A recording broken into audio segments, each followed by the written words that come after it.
Good morning and welcome to America's Home Cooking. We're having chicken thighs today. And remember when I said next time I make chicken thighs, I'll show you how to take the bone out, because sometimes they charge a little extra for taking the bone out of the thigh. So we're going to learn how to do it today. Now look, I am not good. I'm not going to claim that I'm a butcher. Well, you should say I am a butcher in the fact that I can butcher meat trying to get a bone out.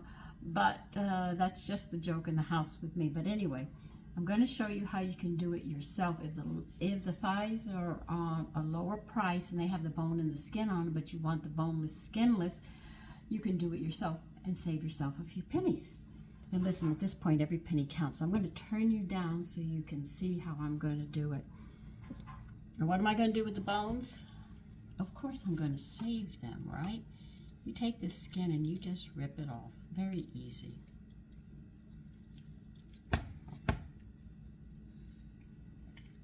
By the way, it's much easier if you have a boning knife.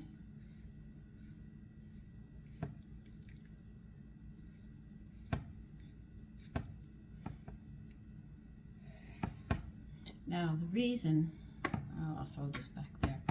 The reason they use a boning knife is you see the shape of this thing. You can really get in close here, and it's a very sharp knife, and it's not wide here.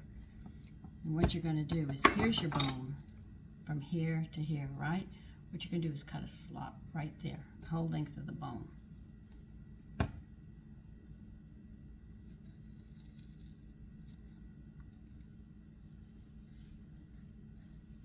Now what you're doing is cutting around the bone. You go on the other side of the bone. You see how I'm going on both sides of the bone?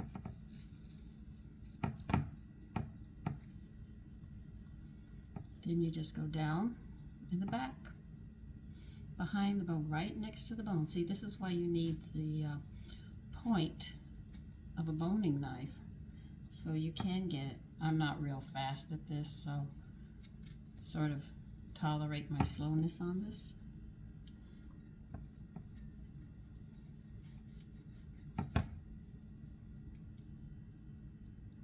I don't want to cut my finger, that's why I'm being so careful. I am so prone to cutting my fingers, and I just don't want to cut it. But see, the knife can go right behind it. You see that? That's the bone.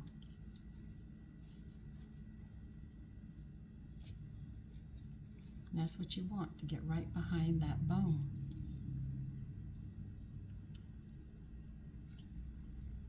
Now, if any of you have a butcher for a husband who does meats, he'll probably say I'm slaughtering it, okay? So I already know the jokes. I've already gone through them, learning how to do this.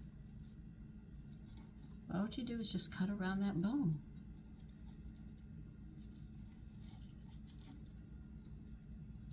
I'm just trying to work my way around the bone. Just about there. See, I almost got the bone off.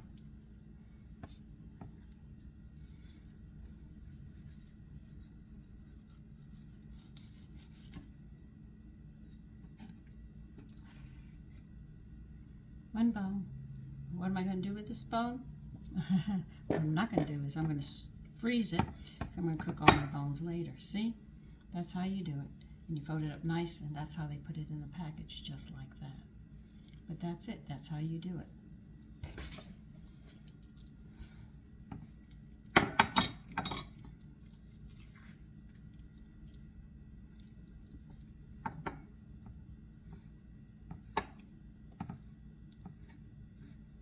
That's why a boning knife has to be very, very sharp. And it's cut this way so you can get into those areas without too much problem.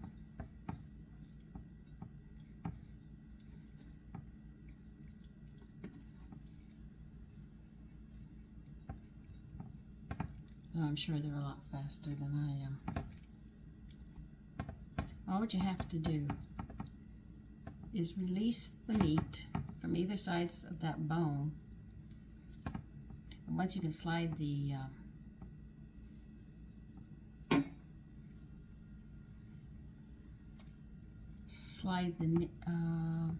knife between the bone and the meat, you can come up and just cut it off.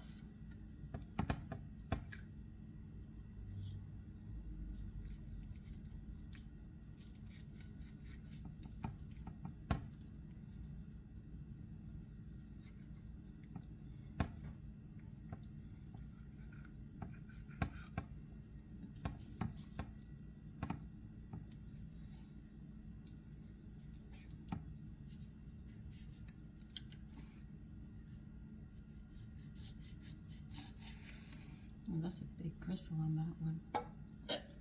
Put the bones there. I'm going to stick it in the freezer. Here's another one. See how easy that is? Not hard at all. I don't know what this is.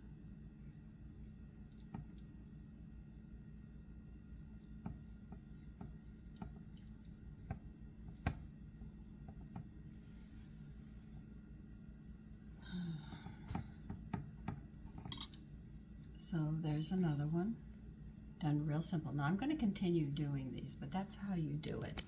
Okay, so you can actually save yourself some pennies. I'll be back. Okay, I finished them. I'll show you them. Here they are. Now, what did I do with the bones? I put them with the other bones in the freezer. I'm going to collect them, and then I'm going to cook them in my pressure cooker. Not my slow cooker this time, because I want to cook everything out of those bones. So I'm going to pressure cook them in my cooker. And as soon as I get the rest of the bones together, and we'll make a gel that is very, very nice that we can cook with, which has a lot of the proteins and minerals and everything in the bone. If we can cook it out of the bone, we'll be getting it. And you only have to add a tablespoon here or a tablespoon there, and you can end up with a really rich stock or gravy or stew or whatever you want. You can play with it. But anyway, let me get the other stuff out and we'll continue cooking these.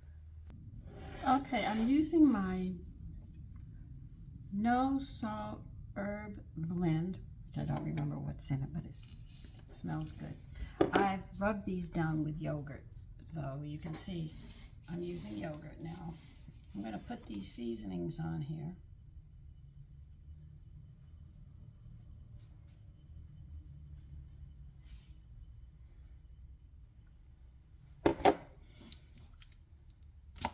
Pretty much turn them over.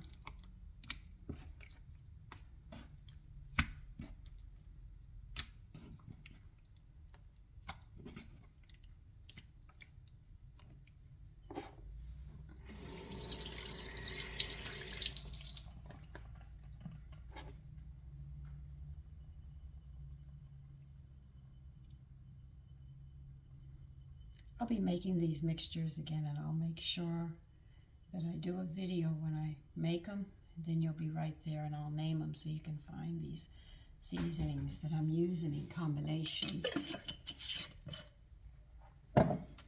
Now let me get my flour and stuff, and I will be back. Okay, this is leftover flour that you've watched me collect, and it's time to sift it so I can get the particles out of it. And then we'll add more. Now, I'm out of whole wheat flour. I know I have to go shopping. I really do.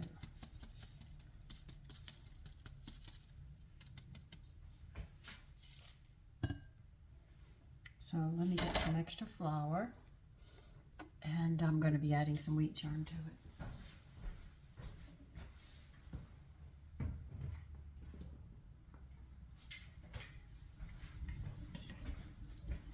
I have this other flour.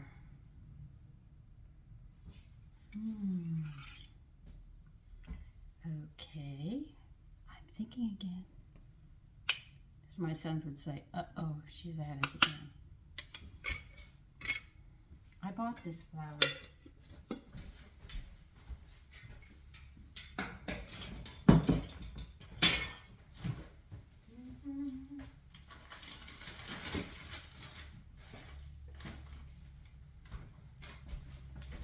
Okay, we're going to talk about flours. I'm sure some of you already know this flour. It's acorn. What it is the original wheat before they started doing what they've done to our wheats. This is how it is now. This wheat is actually smaller grains than what we have, but because the population was growing, they didn't think they'd be able to have enough flour, so they engineered and make this larger wheat, but it has a higher glucose, which is giving people a lot of problems with it, and they're glucose intolerant and stuff. Now this one, from what I can gather, the white flour and the whole wheats that we get today in the store, which are general, have a higher chromosome count than this one. This one has a smaller one. It only has 2. And a woman investigated this, and she actually found out that her daughter, who is very sensitive to wheat, she can't eat the regular flour, but she tried this one. And though her daughter is glucose intolerant, her daughter can eat this without any problems. But this is a very old grain that has not changed in all the years. So we're going to use this one today. It's got like a yellow look to it, a pale yellow. And I am going to make sourdough with this. So we're going to see how this is. But this is the actual grain that they grind up, that they used to eat 12,000 years ago, and so on and so on. In other words, it was the original grain, and what you buy now in the store and all the pastries and everything have the modified one that has been changed with more chromosomes where it makes more starch. And this one is actually more of the germ and the bran that they grind up with it than the actual white. So you get less of it. So we're going to see how it's going to work when we fry it up. Although what I have been reading about it, I'm always trying new grains, so you know me, I'm going to try them. They seem to work pretty well, but we'll find out. I'm not sure, but I'll be working with it, and we'll just find out how it does work. So anyway, it's called, now listen, my son said incorn, another one said icorn. I'm going to pronounce it Einkorn. It's E-I-N-K-O-R-N. And they said it makes a lovely sourdough. So I said, okay, I could do that. I'm going to try this one. But my sons are not sensitive to the glucose, so they don't have a problem. So I can pretty much throw off. I wonder how that would go making pasta. Well, anyway, there I go thinking again, right? So I'm going to mix these up. My leftover flours, I put a little bit of white flour, all-purpose, and then I poured about a fourth, half a cup of the einkorn. Okay, we should call it just the ancient grain. Like I told my son, I was talking and I said the berries, and he said, berries, Mommy, you can't make flour out of berries. Raspberry, blueberry. I said, I'm not talking about those berries. I'm talking about grain berries.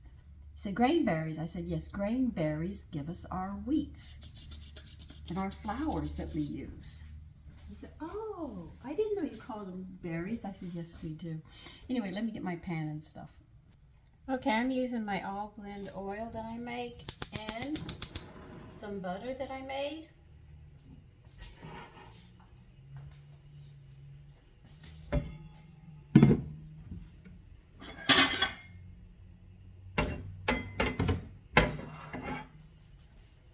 We'll warm this up and we'll start frying these up and see how they work with this flour. Because I just don't know, but we'll find out. I hope it works very, very nicely. I bought 10 pounds and I usually buy 5 to 10 pounds of new flours that I'm going to use if I can find them that high. If I can't and I can only find them in 1 pound, I'll buy 1 or 2 pounds and just try it. But because I'm so versatile with these flours, I pretty much haven't found any that I really don't like. So it comes out all right.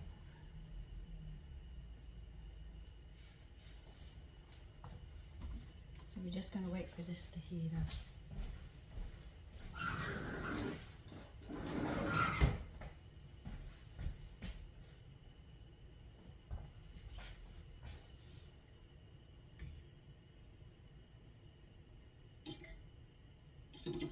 So it is like I'm going to deep fry them, but not really, but semi.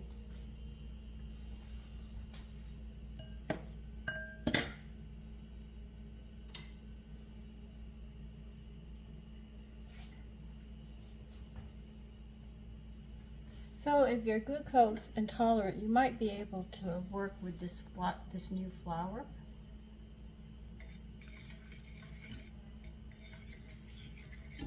Because we've got so many problems with digestion. People are intolerant of this, they're intolerant of that their body can't handle it. We are not healthy as a country, as a people. I'd like to say we are. Oh, I'd be happy and delighted to say that. But I can't say that. I would be lying. We aren't. Young people say I'm healthy till they get old, and then they say, oh my God, why do I feel so bad?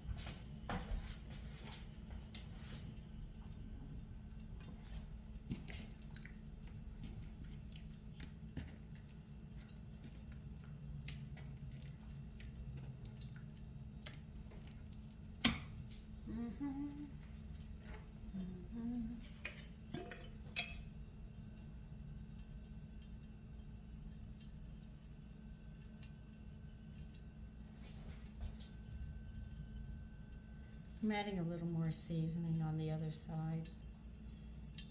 Okay, I have to turn this up. I'm just flouring them now. I don't know how this new flour is going to work, but it should work quite well. And what are we going to have with this? Definitely those biscuits. High protein biscuits. I thought they would be nice for dinner today, because I didn't eat them all yesterday. Because we have English muffins and stuff as well.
Now, I haven't decided what vegetable I wish to serve with this. I don't think I have any more salads. I didn't go shopping on Friday. It was raining, and I just said, you know what, the weather's hot, cold, hot, cold. I have enough food to carry me, so I'm not going to worry about it. So I didn't. But God, they smell good. I think with the seasonings and with the butter and with my modified butter and my all blend that I make, I just think this is going to come out really, really nice.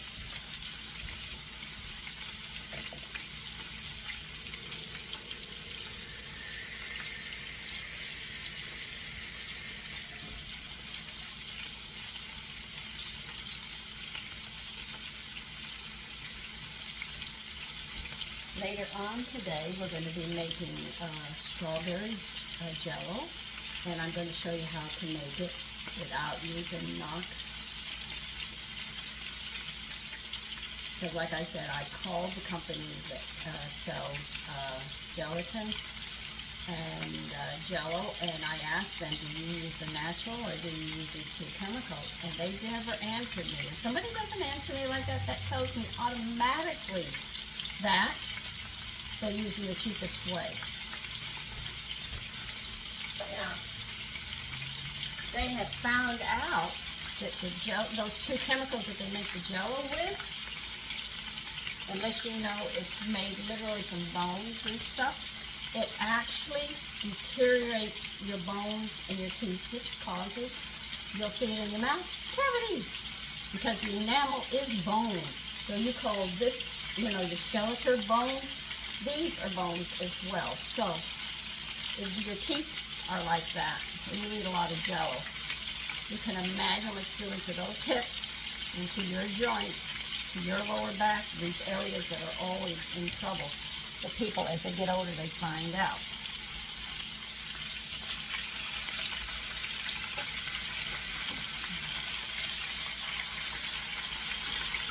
I got whipped cream. I have to tell you, sometimes some of these combinations I get really excited because it really tastes good. So let me show you what I have.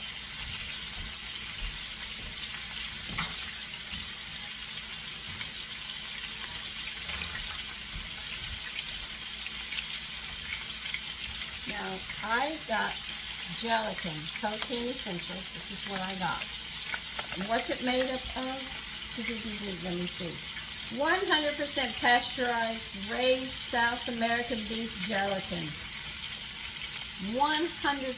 But if you ask Knox, they won't answer the question. If they have nothing to fear, they should be able to answer this question. So this is why I got this. It's a little on the expensive side, but I'm going to show you how you take this sugar and water and you can make your own jello. I've already made blueberry. My son tried to say, oh, Mommy, this isn't too sweet. It's got good flavor. The gel's nice. It's not a soft gel where it sort of waters up. Oh, he was very happy with it.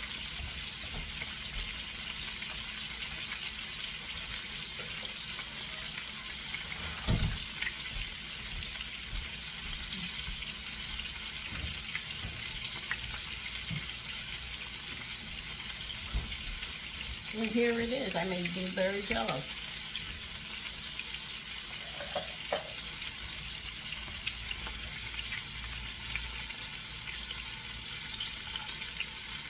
It has a nice, see how it looks?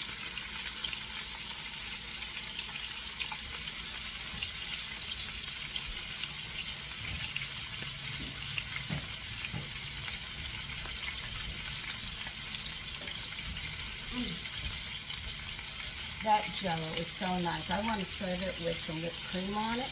If not whipped cream, definitely evaporated milk. So see, I look for things. Sometimes I haven't had jello in a couple of years, 3 years or so. I bought some to make some, and when I had it, I bought the regular jello, not gelatin that you get in the store. I put my flavors and sweeteners because they make it too sweet for me. I don't like it. And I sat there and I had it, and I couldn't believe my hips started hurting like crazy. I said, Devin, why's my hips hurting? They never hurt. They were hurting me. So I didn't have it for a while, and I felt better, and I tried it again, and my hips started hurting. So I called the company. First, I looked up how to make jello. And I looked at the box, and I saw the ingredients. And I looked up the ingredients, and that's when I went, whoa, wait. That was me. Whoa. I took the Knox. I got their telephone number, and I took this stuff out. I wasn't going to touch it. I found out what it did. And so I had a question, because if it's 100% beef, you know, like that one reads, then I shouldn't have any problem eating it. So I said, but how do they make it? And it mentioned 2 chemicals. And so then I investigated those 2 chemicals. And then I found out what it did. Like preservatives, the government says, well, as long as it's under this amount, you can have it. But if you buy this that has a little bit, and this has a little bit, and this has a little bit of it, that meal has a whole lot, and it's going to affect your body. See, they don't think about that. They just say, well, this is just one thing, but a lot of people are buying a lot of pre-made food, a lot of it, so they're eating it, so when they have it, they're not getting the little bit that's safe, they're getting a lot of it. The same thing with the jello. So I said, I'm not buying it. I threw all my gelatin out, and we couldn't have it anymore, though. My sons wanted some. I said, no, you can't have it. We're not having it in this house. And I told my son, if you like gummy bears, you better be aware that's made with that stuff. It's not made naturally. And he's upset about that. And I said, look, I don't mean to upset anybody. But I am going to tell you the truth, you know. So if you don't like what I'm saying, I'm sorry, but I'm going to bring knowledge to you. You can continue doing what you're doing. But I cut things out left and right. Well, I like this, but nope, we're not having it. Throw it out. We're not having it. Just get rid of it. I mean, I walk through the grocery store and I go through aisles and I don't touch anything. And I watch people shop. And I see them frustrated that they can't have this. My wife says you can't have this, and he says, I talked with one guy, and he said I worked, what was it, a GI doctor. And he sat there and said, now, I can't have anything. I miss my hamburgers, I miss this, I miss that, and I have to eat all of it. And I'm going to tell you what he said. He said, crap, but I hate. But he ate what he wanted, not knowing what they put in the food, and it finally caught up with him.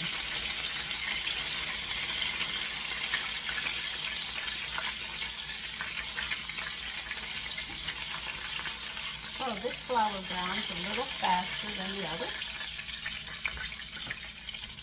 Told you I'm going to learn.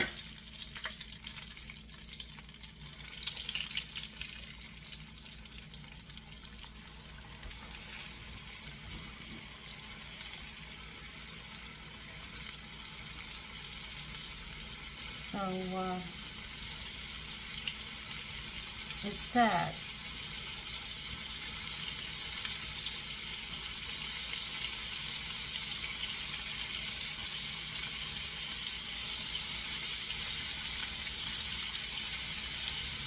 That's why when I invite people to my home, if they're going to have dinner, I said, please tell me what you can't eat. Because I'll be the one person prone to put the very thing out that you can't eat. And they say, and everybody always tells me, oh, I eat everything. As soon as they come to dinner, they said, I don't eat that. Didn't I tell you to tell me why you think you were going to cook this? I mean, give me a list of what you dislike and can't eat, so at least I can prepare something, you know?